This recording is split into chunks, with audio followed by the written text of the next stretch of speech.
Kita ke Polewali Mandar, Sulawesi Barat. Saudara, ratusan nelayan asal Polewali Mandar, Sulawesi Barat memilih mencari ikan di perairan Sinjai, Sulawesi Selatan.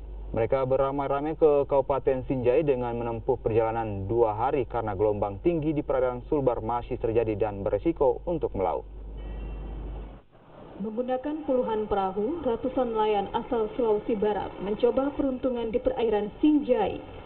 Mereka meninggalkan kampung halaman karena tidak ingin menganggur terlalu lama akibat cuaca buruk.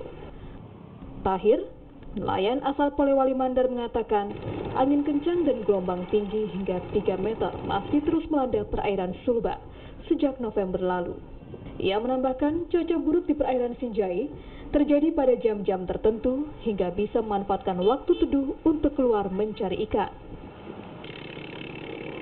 Kan ada di sini, ada dibilang teduhnya tidak selalu kencang di sini.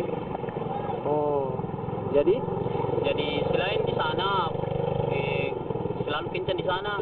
Oh, setiap hari di sana. Iya. Kalau di sini ada jedanya. Ya, ada jedanya di sini. Ini kan lagi musim barat.